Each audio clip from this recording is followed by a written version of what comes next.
I think we're actually burying the lead. Hey, OC, how did you know that Parsons was going to be able to rush the passer as well as he did? You're the only person I've ever seen to ever say that Micah Parsons could be a put his hand down guy. So I need that question answered. The OC. And boss show me. We have OC in the building. Yes, sir. Let's get it in. Oh man, this is gonna be one of them shows. I promise you, one of those shows. Let's go. Like, we must have got a guard. That's the only thing that would have made him do that. That's it. He know. No, he know. Cause he been watching Twitter, man. Yes, we also have Lou in the building. Yeah, let's go. Team Trenches. Man, we still run the planet. We run the planet. Let's go. My reefer with Henny and Coke. Please don't be stingy, got plenty to smoke. Show up and act up and back to the crib. I do not stun, I just rap what I live. Seem like they doing the most for the clout. Did what I said so they know what I'm about. Show up and act up and back to the crib. I do not stun, I just rap what I live. Boss, show me. We might show you. We might show you the man himself, the father, the backstory. We gonna learn today. Let's go. We have Shot it. Fight for, see, that's how to go out. Don't go out, just sit back. Yeah. Oh, I'm gonna take Matthew Golden. Now, fight for, you wanted physical. You said you wanted physical. fight for it. Ooh, boy, that was the fight of the year. And that fight was for Booker. Let's go, man. We got the dad on the show. I'm so crunk. Let's go. Yeah, we get to talk ball today. So excited, man. Let's go. Oh my God. Somebody else said It is. It's Booker. Boss Cowboy Sports, where your voice matters. Yes, indeed. Yes, indeed. Today's stream is brought to you by Sleep Out. Go for a Hail Mary and sleeper picks and win up to 100 times your money. Use promo code BCS and Sleeper will 100% match your first deposit up to $100 instantly. Go ahead and kick us off, Lou.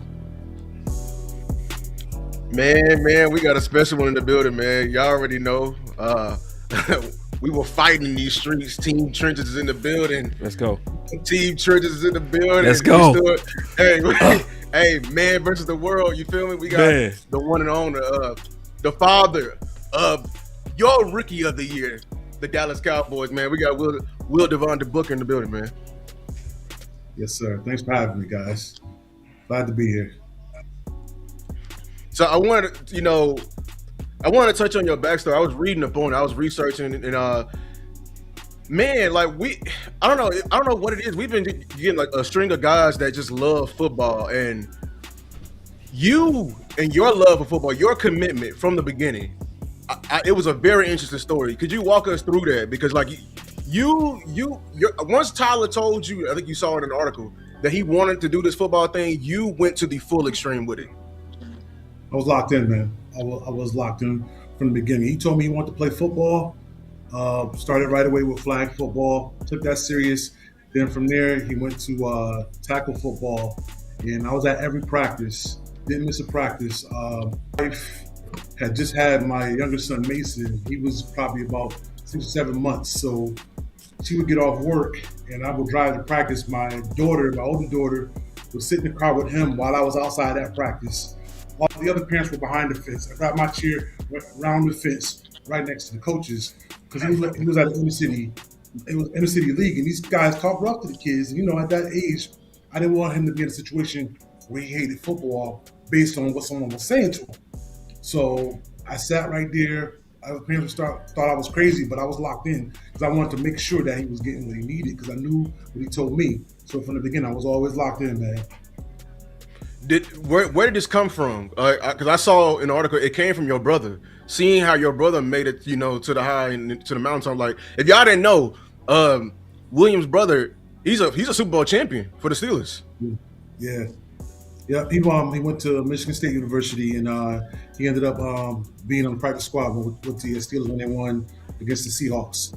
So after seeing all of that and understanding what it took, I felt in my mind I couldn't wait to have a son because my mind had the blueprint. I knew what it took, what you needed to do. Because I was saying to myself, my brother, he played football. He didn't start playing football until he got to his freshman year of high school because he was so big. He was so big he couldn't play Pop Warner. So in my mind, with Tyler, I said, you know what? How about we start with him having a trainer? I got him a trainer when he was 9 years old. Everybody around me thought I was crazy. A lot of my family members was calling my wife. Her family members, hey, is everything okay over there? Is he doing too much? Is he doing too much? And they didn't realize that it was Tyler that was saying, Dad, I want this. Like, I'd be in the bed, he'd be waking me up. Hey, Dad, let's go to the track. Let's go run. Let's go work out. This is at a young age. This is stuff that he wanted. So when I got beyond my expertise and understanding what to do, so let me get him with a trainer. And that's what I did. And from there, between the trainer and going to the football camp, so I would go to the camps and I would talk to the instructors or whoever was coaching Tyler, find out where his weaknesses were. We would take that information, bring it back to the trainer. Hey, man, we need to work on this, this, and this. So, and that's what we did, man. Y'all want to jump in? I can keep going. Y'all want me to? I had a question. Okay. But OC, you first. Yeah. No, man. I first of all, I commend the commitment because I've seen the commitment. And one thing I always want to ask you was, tell me about the transition from IMG and like how that happened, right? The whole IMG piece and you guys moving around. Like, what was the backdrop of that story? So, like I said, we're from Connecticut. So Tyler said he wanted to play Power 5 football. He wanted to go to Alabama or places like that. So I knew playing in Connecticut, there weren't many schools. So he ended up going to Bergen Catholic High School in New Jersey. So I moved down there with him to go to that school. And he ended up playing as a freshman. He played really well. And so he got an invite to this freshman All-American game down in Naples, Florida, FBU freshman All-American game. So he went down there, and the D-line coach that was there was best friends with the defensive coordinator at IMG Academy. So he just happened to take a picture on Facebook with Tyler. The coordinator seen it, looked up Tyler's huddle film, and he called the next morning, hey, man, we like this Bergen kid. So they invited us down there, man, and they talked with us and everything. And I told him, I said, listen, y'all done brought us down here, haven't talked money, haven't let us know what was going to happen. I need to know what's going on because we love it down here. We want him going back to Jersey. If they would have found out, it would have been hell for him trying to go back to that school. But anyway, that was how he ended up going to IMG Academy. Right? So he finished, after he was done with the season at Bergen, we left there in March, and he finished the year in April as a freshman down there at IMG Academy. It's awesome, man. It's dope. And that's what, something that people really miss in translation. And I never want this to be skated over. When kids have success, it's the parents' commitment because the parents sacrifice. The parents give up everything. The parents are pushing for that dream. You know what I mean? They're pushing for that dream of their kid. And so I just commend you for everything that you do and that you've done, so man. much. Boys, man. It's phenomenal to watch, and it's a part of my story too. So it's great. Go ahead, boss. Yeah, just real quick, I wanted to kind of highlight what you just said, just listening to him on draft day. Son, you know what it is, man. From the beginning when you were 5, you told me Gotcha. flag you want to go to the NFL, so Listen, man. I did Tyler knew I was going to do did. that. What was necessary for us to get. The reason why I wanted to show that because the OC's a father, I'm a father, Lou's a father, and like the OC said, I was just wondering what was going through your mind, just the memories and the hard days, like catch us up to that because see, people see the tears, but they don't know what's behind that. Can you break that down? Listen, man, as we were just talking about him going to Bergen Catholic, so I moved down there with him, and my family was still back home. So his deal was, Dad, if I go to the school, I want to go home every weekend. So every weekend, he got to come home and see his mom and sister and his brother.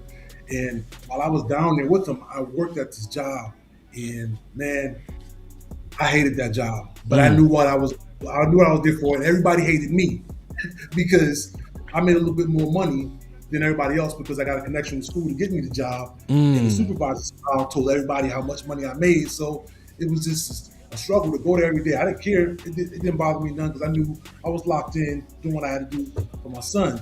But yeah, man, just going through that, going back and forth. I remember one time we was getting on the train going back to Connecticut. It's like, Dad, man, this is a lot, Dad. I said, listen, son, trust me. I'm saying this. Son, if you don't trust anything, please trust me. This is all gonna pay off, man. You gotta listen to me. Pay off. So just going back and forth, and then once the IMG thing came into play, man, once he got down there every other day, Dad wants to offer me. So I was like remembering that moment and then having him down there, it was like, man, it was worth it all, man.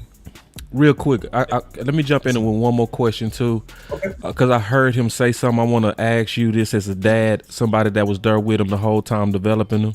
I got this clip of him. Let's talk about it. You in the run game was what jumped out on the film, your raw power, athleticism. Talk about what was the key that helped you develop that part of your game in run blocking. I feel like that starts from me playing defensive line at such a young age, just having that attack mindset and really just changing it to the offensive side of the ball, but okay, go attack. So that's where it stems from, and then just Terrence and I focusing on our double teams all week through practice, and just knowing that in order to have the outcome that we wanted to have, which we didn't end up getting, we were gonna have to run the ball. So that was a focus for me, and I was able to make some solid blocks, but still have to do more in order to help my team. So my question is, especially you being there with him through it all, right? So you was there through it all, and he credited him starting off on defense, giving him that attack style on offense. And you have another son that you know right now, even working with the OC. Like, do you consider cross training sometimes, having him involved in multiple sports and stuff like that, to kind of get that attack style that we saw in your eldest son, Tyler? Well, when you say cross sports, you mean different sports? You mean just football? Or just any kind of cross training, because he credited that attack style that he has on offense, he credited it to playing defense first. Yeah. So Tyler always wanted to play football, and when I tried to involve him in other sports, man, it didn't stick. He wanted to lock in with football, but it's funny because from the beginning, I thought he was going to be a D lineman. Like, we trained, all his training was locked in on the D lineman, and he would naturally just play offensive line because he was one of the bigger guys on the team. So when he got to IMG, it was time to make the switch. Even when they recruited him, it was like, yeah, we like you at D line, but we think you'll be a better offensive lineman. And but they still, he started playing D line up until, even in the spring, he did well. About 3 weeks before the season, the right tackle sprained his ankle. Tyler jumped in, and that's when, after that season, everything just blew up on offense. He went to the Under Armour camps. He would get the defensive awards. They were like, hey, man, you look good on defense, but your ceiling is crazy on offense. So we all made a decision, prayed about it, and he ended up going on the opposite side of the ball. Did I answer your question? Yeah, you did. And I know I'm hogging now. Guys, forgive me. Just real quick. So, Will, this is something I want to ask you for the people that have aspirations, right? They got dreams and goals, and they were like you. They're trying to bring their kids up. They're trying to actually like make something out of their kid, right? Tell me about IMG. Like, what happened with the recruiting process, and then what happened on the choice to go to Bama, and like, what was the whole thought process behind that? Okay, so when Tyler was younger, we always used to go to the Bama camps from like, I think from like 10 to like 14. Yeah, like 5 years in a row. I saw like 5 years in a row. Yeah. So going to those camps, he was like Bama, but once he started to get recruiting, he started to go to other schools and kind of figure things out. But believe it or not, Georgia was the choice. Our family was locked in. We thought Georgia was going to be the place. Coach Smart started recruiting him as at the end of his freshman year when he got the IMG. So he was always locked in with Tyler from the beginning. The official visit was great. Everything was great. And then Bama came in, I won't say the last minute because they started calling recruiting. We went on a home visit. I mean, the official visit, he said, "Dad, I think Bama's the place." I'm like, "What you mean?" I was like, "Okay." He said, "I want to commit now." I said, "No, we're not committing now." I said, "We done created the video. Sports Illustrated came in and did the video for him and everything." I'm like, "Nah, relax." I said, "We're going to go home. We're going to give it a week. And then we'll talk as a family, pray about it. And if you still feel the same way, that's what we're going to do." But like, that was one of the hardest calls because we were all sitting in the room with him when he was calling each school, letting them know that he wouldn't be coming there. And when he called Georgia, man, that was tough, man, because we built such great relationships there, but he just felt like Bama was the place for him, man. So I was going to ride with whatever he said, unless he was talking about something on the West Coast. Outside of that, I was going to support him.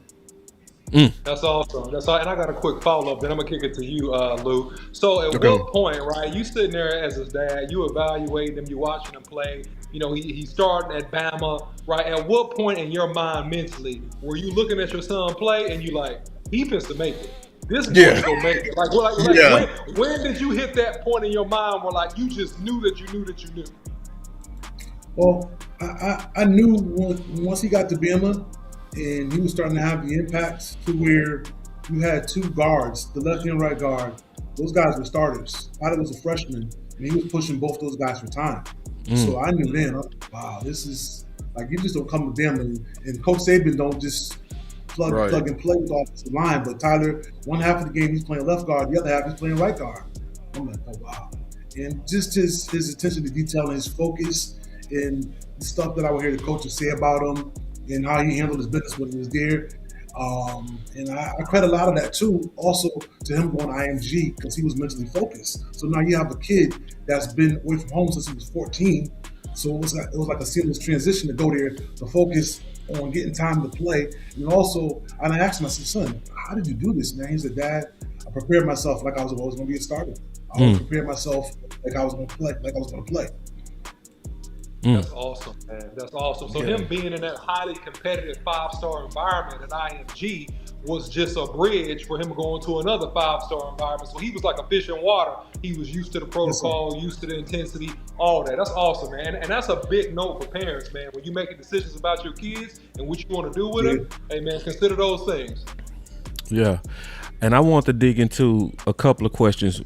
This one is directly to you from somebody. They do super chats on these channels where they give monetary donations to get highlighted. And he dropped $10 for your coach. And he said, being a high school coach, how should I deal with fathers that try to push daddy ball on our coaches? That's to you, William. So for me, what I always tell parents, man, listen, when you're playing youth football, you just, at that point, the kids are learning the game. Like most of those kids that are the superstar running backs, once size really hit, you really figure out what you're going to do. You probably going to play running back. Those guys that were playing linemen end up getting thrown to the D-backs once they get to high school. So positions change. So lock in to your program. Whatever you have for your son, continue to let him train. Continue to go do those things because if it's in him, it's going to come out. It may not come out in that program where they're playing daddy ball. Don't go down there trying to fight the coaches, going all crazy. Listen, because what's for your son is for your son. You put the work in, y'all making those sacrifices, it's going to see its way through. And real quick, I want to also piggyback on that question from the OC and just give some insight, because obviously having a 9-year-old with personal training, that's major foresight. That's also major vision, right? So that tells me you've been also like very hands-on in developing him. Give us insight to when we developing our kids or picking trainers, when you have a mountain of guys that's gonna come to you and make promises and say, I can take your son to the NFL. Walk us through picking that from 9 and getting better to where you're doing it now and just kind of consulting with your son.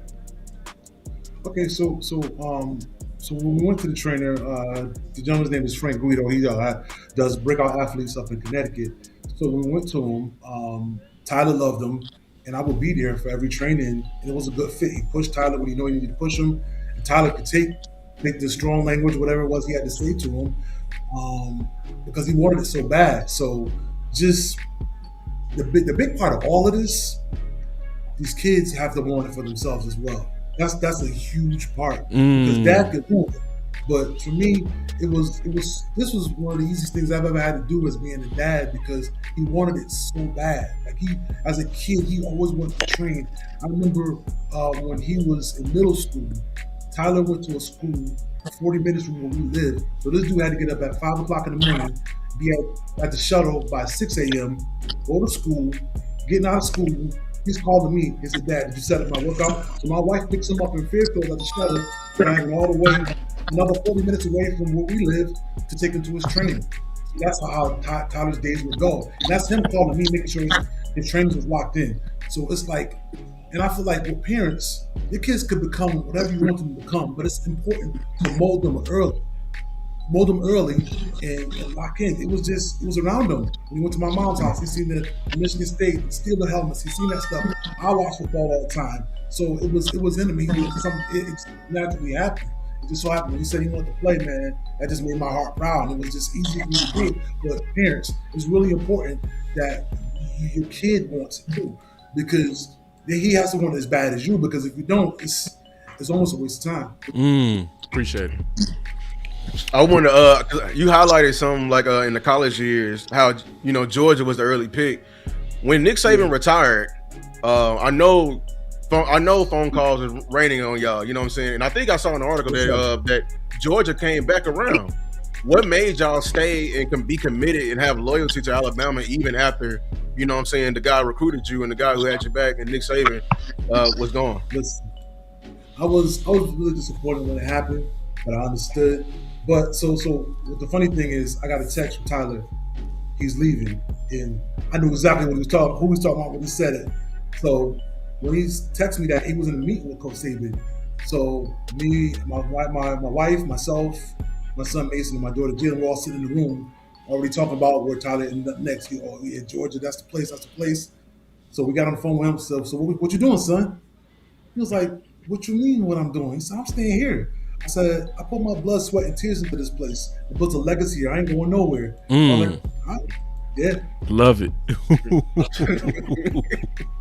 Ooh. And see, Michael Irvin was talking about that. Like how these balls will be quick to transfer. You know what I mean? It's like, He said, "I put my blood." The money thing is great to make a lot of money, but development is also important. Because you're going into a new situation. You don't know who the O-line coach is going to be or whatever position you're going to. Things that you were locked in, you were comfortable, you're playing well at your current school, and you're going somewhere for more money. So now you're making this money, but you're lacking on the development part. Right. I did have another question that I know the people that follow all our channels going to want to talk about. And that's the improved confidence of Tyler Booker. Because I'm watching him, his confidence, his last year at Bama, he was bullying everything. When we saw that film, boy, I swear, hey, man. Bully. I start seeing that bully at the end of the season. It was almost like he put his toe in the water. I'm keeping it all the way real. I ain't gonna never lie to you. It's like he put it, but it's like his foot was in the water. Let me play this clip and we gonna talk about it. But where I feel like I've improved the most is definitely my confidence. It's just something about time. Like Rome wasn't built in a day, and I didn't expect to be a finished product by my first game. But something that I have noticed, like the better I've played, is because the more confident I am within. Yeah, and I see that. I want to, as a dad, what other level are we getting ready to see? Oh man, it's I can't wait. I can't wait to train the kid. Me too. You too. Woo! Because Tyler's he likes to go in, look at his surroundings, figure out everything, and once he locks in, oh man, I can't wait till August, man. Yeah. Hey man. Yeah, because go ahead. I'm sorry. Tyler works. he worked so hard, man. During the season, he was at the building more than he was at home. So anything he needed to do, needed to be done. I took care of it. Because, bro, you had to play football. Whatever you need, I got you, son. So he was focused on just what he needed to do to become a better football player. Even when he got hurt, man, he was going through those treatments and stuff, man, making sure he was going to be able to be ready, get back sooner than they expected him to be back, man. He was just locked in, man. I ain't gonna lie. You saying this, we learned all these niggas about Booker. When he got hurt in that game, it was broke, and he played on it. That was crazy. He didn't feel it until that's what they said. That was crazy. He didn't feel it until the adrenaline came down. I was at his house the night he came home from the game. He walked in that night, and the next morning he was limping. I'm like, dude, what happened? I got nervous. I'm like, what happened? He's like, yeah, I think I did something during the game, but I finished the game. I was like, you finished the game? Because I know you ended up finishing the game, but had no idea that it was the extent to what it was. And then once he went to the building, he called us, told us what happened, and then everybody else found out by way of media. Yeah. So now I have to do this. William, this has nothing to do with you. It's not your fault, but we do got to spike the football. I ain't gonna lie. Give us a moment. We got to spike the football. Yeah. Yes, we do. A lot of people don't recognize this. Yes, we do. Because good, Will. You gonna like this? Because I'm gonna be honest. Like, we talked about it before we went live. It was a lot of people that was at first. It grew. Your son grew over time. Like, but the main three for sure that was fighting was us three for sure. I want to show you a couple of clips just of the fights that was out here real quick. Check this out. You take Tyler Booker round one. Damn Tyler Booker. Like, you taking him 10 times out of 10. Oh, 10 man. Yeah, I'm still standing by Booker. I don't care if it's G fam, Slim fam, turkey bacon, or spam. Booker at 12. Yeah. Booker. Let's go. I want to hear about this dude on my. That film is above all, man. I really love Tyler Booker's film. Why not wait till the second round? Because I'm going Booker. I care about my quarterback. Booker is that much better than the second best guard. Too much. But the 12th pick, who I've been preaching, is Tyler Booker. Don't get me riled up. Number one, I think is a home run is Tyler Booker, because Booker embodies what I think Shotty is trying. Facts. I thought definitively he had the best film out of everybody in that draft. Everybody. I hear about no damn Tyler Booker no more. I'm gonna tag you in, and no, you go ahead and whip them OC, because this too easy for me. Go ahead. Talking about offensive linemen and the value of these guys, the last several picks, the OC, your boy hit. I told you about Michael Parsons. I hit. I told you the whole world was getting pissed off about Tyler Smith. I said he gonna be a dog. I hit. So I'm telling you, when I'm talking to you and telling you something good, just listen to me. I'm telling you gotta agree with me. Take the cooking. Just slow down and take the cooking. Listen. Yeah, we was fighting out here. We was fighting out here. Appreciate that. I'm talking about down to the pick. Now, this is where we got to spike the football. Now, it was a lot of sneak dissing before the pick. He ain't Zach Martin. Don't y'all ever equate him to listen. They just trying to get your subscription. Then all of a sudden this happened. I want to get your thoughts on this. Well, can you address? I mean, you look for, when you go in there, you look for starter type players, and he's a starting type guard. And the other thing that's interesting, Coach mentioned Zach. Well, I went back and looked at him, starting Steven. Our grades are very similar to what we had to Zach, and then some of the character traits. There's a lot of things that are very similar. He's his own individual, but he's a grown ass man like Zach is, and so you put someone in there that makes us a stronger, more physical team. And remember what they said? They said he said Zach Martin. Yeah, Zach Martin. Zach Martin. Yes, sir, man. Yeah. So what's your thoughts on the doubt that happens usually at offensive line, and also just the doubt that was surrounding your son, and how did y'all address that? So all that stuff, I didn't see a lot of that stuff. The one that stuck out more than anything is Big James. I'm gonna find out what Big James is. But besides that, no, I see all the stuff. Because, as a dad, you go and look, you're trying to see what people are saying, good, bad, ugly. You're always gonna hear it, you're always gonna see it. So I went and looked at it, and it was pissing me off. I ain't gonna lie. Yeah. But I knew who my son was, and it was like I wouldn't say nothing to him about any of that stuff. Right. I wanted him to focus on what he needed to focus on. But I would talk to my younger son about me and him. I have a lot of talks. I'm like, Tyler gonna prove all these people wrong, man. You watch. Yep. You watch. I knew my son. He went and did it at IMG. He went and did it at Alabama. And he was gonna do it when he got here. So I wasn't, not to be cocky or anything, but I knew Tyler was gonna get out there and do what he did, man, because that's just the kind of person, like the way Tyler, I don't know if you guys met Tyler. I met him. So in meeting him, he's real laid back, it's just something to switch. When that switch hits, when he gets on the field, it's a completely different kid, man. I met him in Frisco training camp. Okay. And then the OC, he trained your youngest son a couple of times. So, and I'm pretty sure you met him too, OC, right?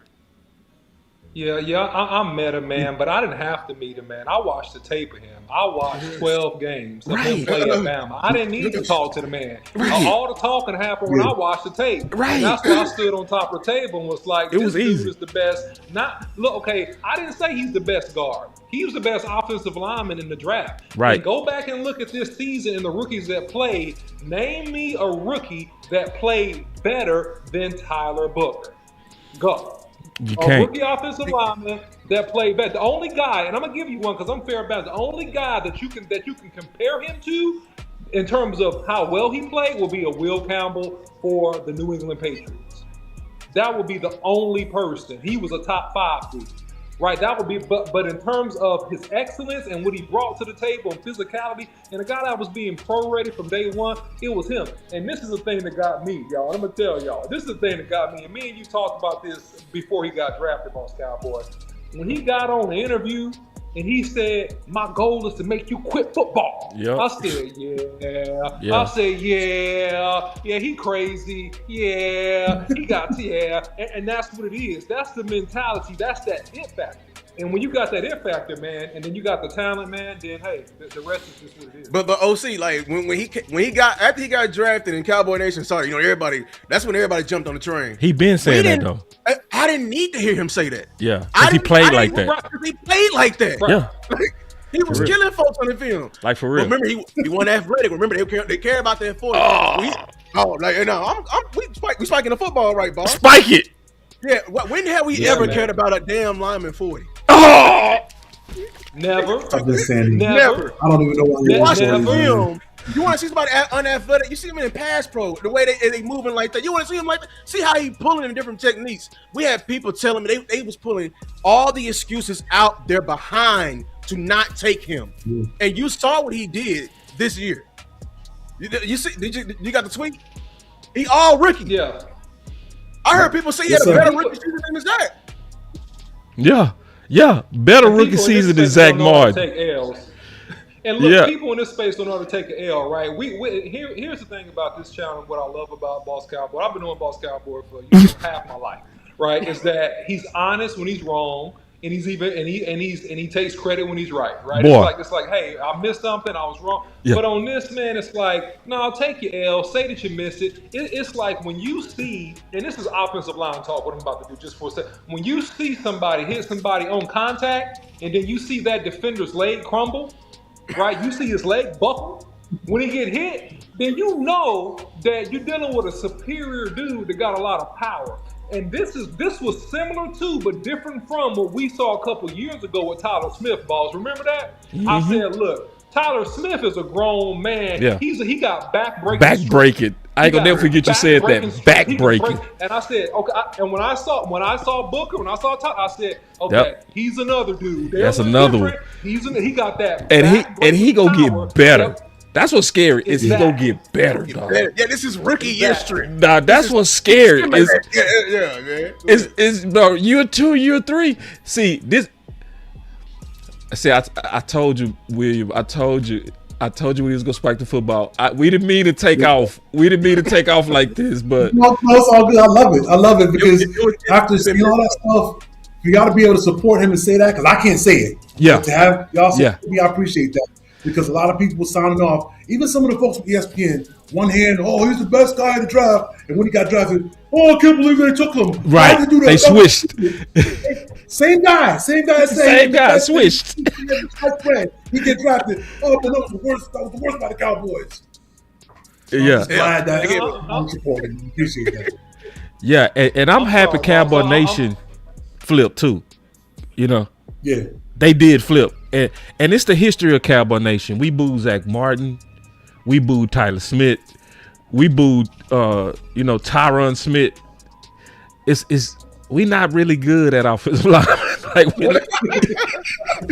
I'm just it's like they can be right there in your face. Like, that's Zach Martin part 2, y'all.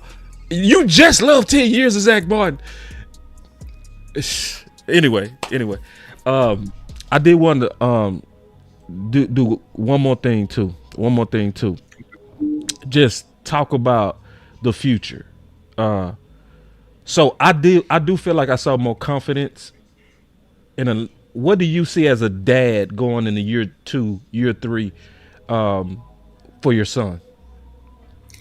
Well, I see, knowing my son, he's going to take on a leadership role. I believe he will, because that's just what he naturally does. Yeah. So that I'm really excited about that, because I see how he played that role at Bama, and it wasn't about telling people what to do. It was about bringing guys together. That's really important.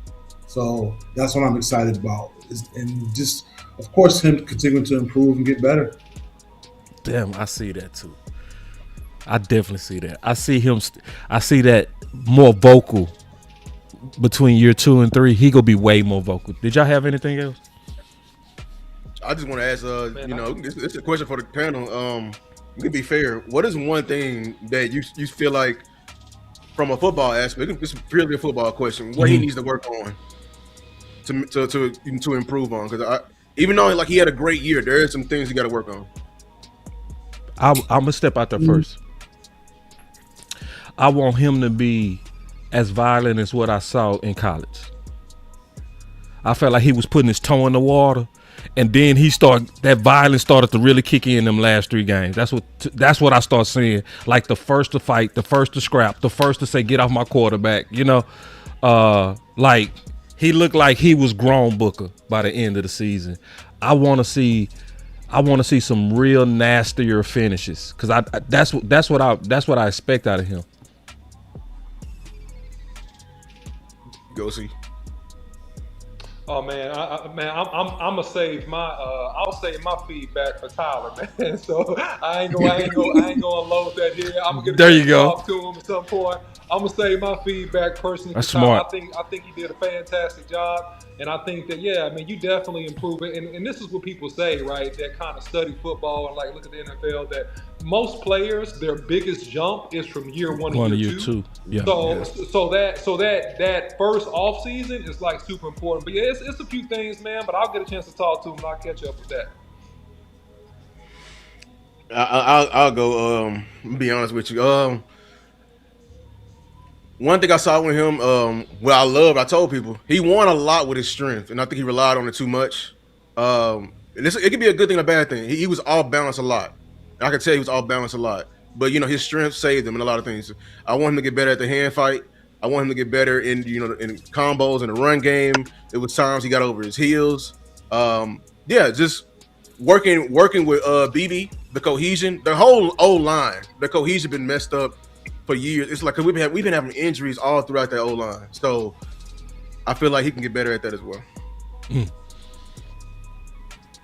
And that's a fair question. Now, Mr. William, what we do on this channel is we have something called the final word. So we're not gonna keep you all day. We gonna give our final thoughts on this. Before I do, I want to spike the football one more time. I got one more spike. I'm sorry. We gotta spike it. I'm sorry. All right. Tyler Book. Boom. We was doing a show called Boom or Bust, and we was predicting before the pick whether they was gonna be a boom or bust. That's why everybody said boom. Boom, boom, boom. Y'all better not let him go to Philly. Y'all gonna ever hit it in the knee. Swear to God. If he go to Philly, bro, and be an all pro, y'all ain't gonna never hit the end of me. Boy, cry, boy. I will cry. I will legit cry. I will cry. Boss, he's so good though. It ain't just got to be Philly. He gonna hit it, man. He gonna be all pro. I think he gonna be an all pro. Yes, I'm serious. Yep. And when he an all pro, I'm taking notes on all these boys out here talking that big shit, bro. I'm gonna be like, yo. And see, I said that because we was out here fighting. It was real dirty, ugly in the streets over this. Like everybody nice now, but it wasn't nice then. Yeah. Oh, see all that I hate offensive line. I'm be like, say, dog, you just keep talking. You keep talking, bro. Cause see, this is what I know from doing content. Your takes catch up. Your lazy ass takes, they catch up. People remember them. Yeah. And see, and they'll throw it back in your face. Yeah, people was mad at me. Damn, that boy say gold jacket. Gold jacket. I know Buddha be watching, man. I know, but that boy say, hey, Buddha. Hey, I said love at first sight, bro. If he a gold jacket, now for the Cowboys, y'all ain't gonna never hit the end of me. Look at it. That boy say Campbell Soup commercial.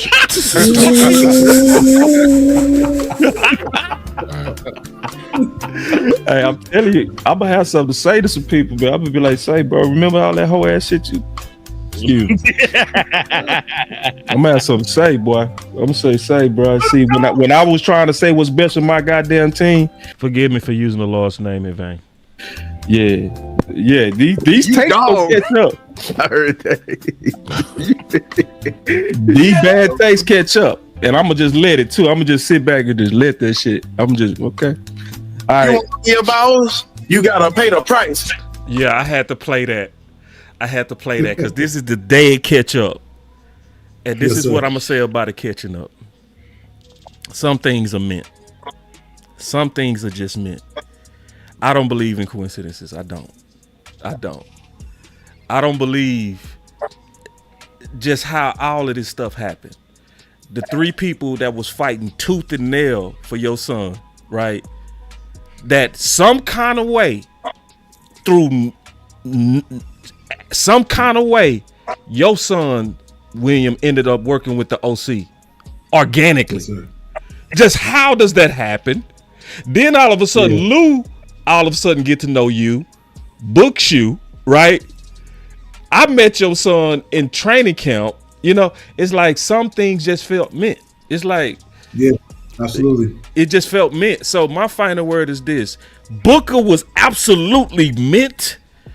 This is a day I'm glad that not only do we get to spike the football, the Dallas Cowboys get to spike the football because they got this one right. I'm excited about year 2, Booker. I can't wait to see the more vocal part of him.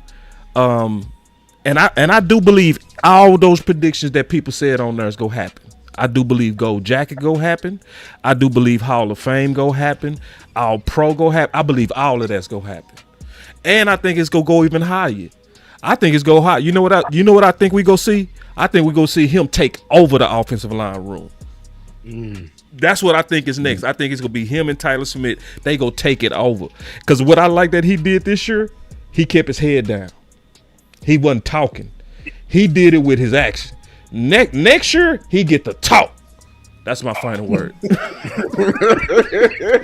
my final word.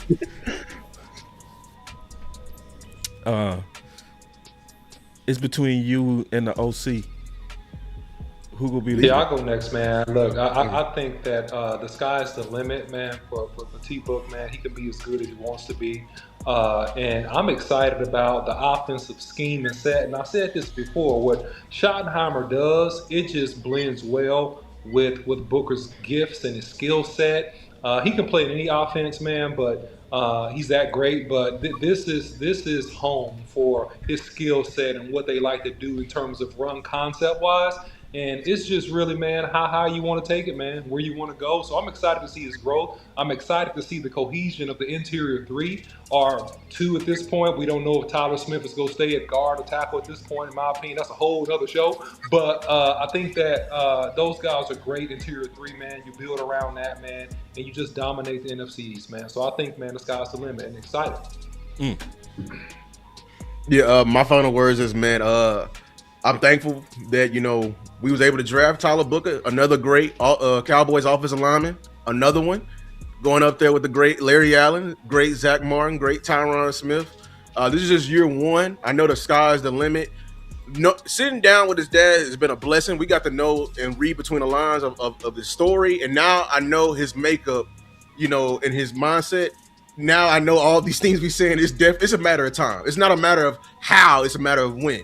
Right. You know what I'm saying? And hopefully anybody, let this be an inspiration. Let this story be an inspiration. If you got somebody in there, like the way this man, we talk about faith Faith without works is dead. This man was working all day and night for that. You know what I'm saying?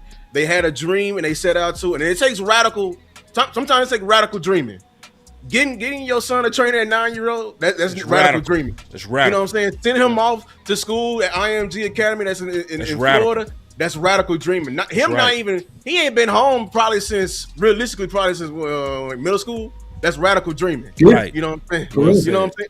You know what I'm saying? So well said. Hey, it's crazy how it all, it all lines up, man. Like, this is a great story. I appreciate y'all for having you coming on here. Appreciate Boss for having this. Appreciate OC for training him.